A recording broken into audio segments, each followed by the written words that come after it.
She could travel without a passport, drive without a license, own every dolphin, whale, and unmarked swan in the UK. She met world leaders, signed laws, appointed prime ministers. She even served in World War II.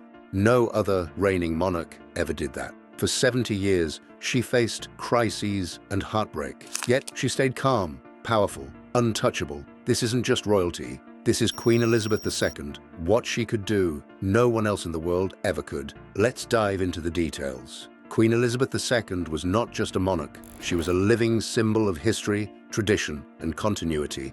Born on April 21st, 1926, in Mayfair, London, she entered the world as the first child of Prince Albert, Duke of York, later King George VI, and Elizabeth, Duchess of York, later the Queen Mother. Her early life was steeped in royal traditions and private education. She grew up away from public life, but was surrounded by duty, protocol, and a sense of service instilled by her parents. Affectionately nicknamed Lilibet by her family, Elizabeth was a bright, disciplined child who developed a strong sense of responsibility from an early age.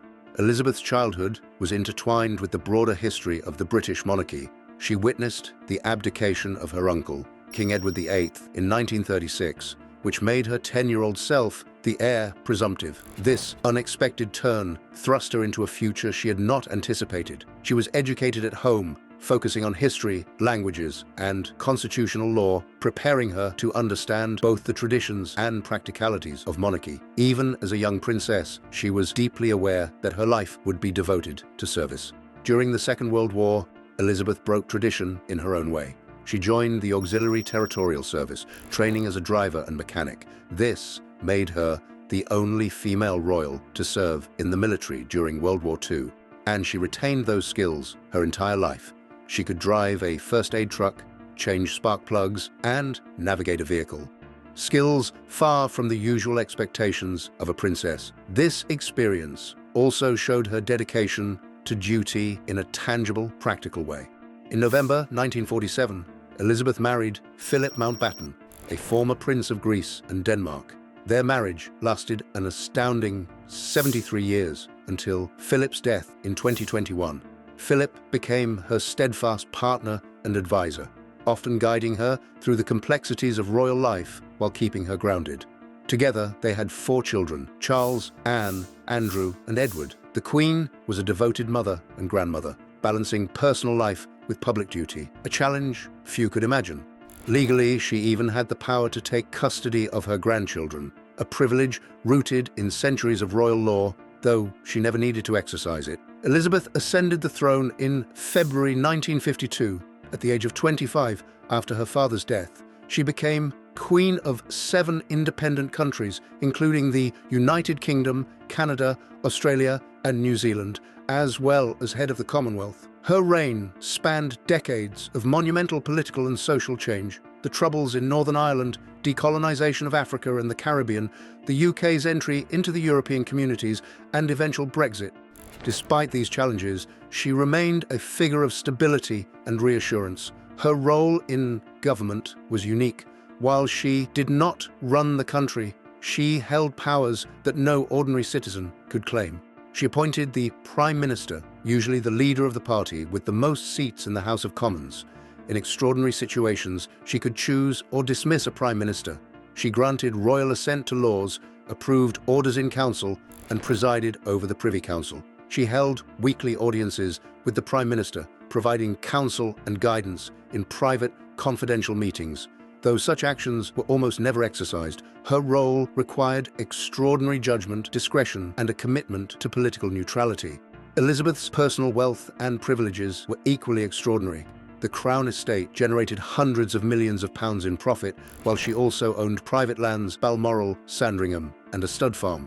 Her private income was taxed at standard rates, and members of the royal family, working as her representatives, were supported financially. She didn't need a passport or driver's license. All UK passports and driving licenses were issued in her name. She didn't need a number plate on her car, and she could even drive herself, astonishing visiting dignitaries. By law, she owned all unmarked swans in the Thames, all dolphins, whales, and sturgeons in British waters, privileges dating back centuries. Her life was full of remarkable facts. She appeared on the currency of 35 countries, held hundreds of patronages, and hosted tens of thousands of people at Buckingham Palace annually. She personally bred corgis, creating a unique crossbreed called the Dorgi, and rode horses well into her 90s. She had a private ATM at Buckingham Palace, received mail on bank holidays, and even sent one of the first royal emails.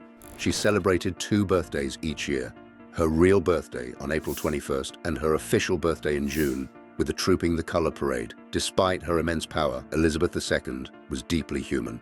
She loved her family, valued personal rituals, and found joy in simple pleasures like horses, dogs, and private walks. She navigated family tragedies, including the death of Princess Diana and other public scandals, with grace and discretion. She also had a keen sense of humor, often surprising guests with unexpected actions, such as driving her Land Rover around Balmoral. Her combination of duty, tradition, and personal warmth made her a beloved figure worldwide. Her diplomatic influence was unparalleled. She met 5 popes, 14 US presidents, and countless world leaders, maintaining neutrality while subtly guiding relationships. She undertook hundreds of state visits, strengthening the Commonwealth and fostering goodwill across nations.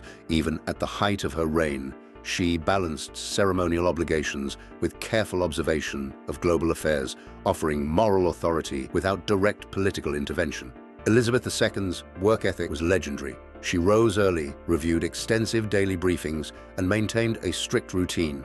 She managed ceremonial, administrative, and symbolic duties, including royal assent, patronages, state events, and correspondence. Her life demanded mental acuity, emotional resilience, and physical stamina, yet she continued performing duties well into her 90s, scaling back only when necessary. She remained engaged in national and international matters, maintaining continuity and stability for decades. In her final years, the Queen gradually reduced public engagements, but continued key constitutional tasks. Buckingham Palace announced in 2022 that she was under medical supervision at Balmoral Castle. On September 8, 2022, she passed away peacefully at the age of 96, ending a 70-year reign, the longest in British history. Her passing triggered Operation London Bridge, a meticulously planned protocol for her death, and Operation Unicorn, specific to a monarch dying in Scotland. Her coffin lay in state at Westminster Hall, where hundreds of thousands paid respects. Her state funeral at Westminster Abbey was attended by world leaders, watched globally, and marked the end of an era. She was interred at St. George's Chapel alongside Prince Philip. Queen Elizabeth II's life was far from ordinary. She held immense power few could imagine, yet behind the crown, she had warmth, devotion, and surprising personal moments. She navigated historic change while keeping centuries-old traditions alive. Every decision, every duty, shaped a legacy no one else could claim. But what made her truly remarkable wasn't just her title. It was how she balanced authority with humanity.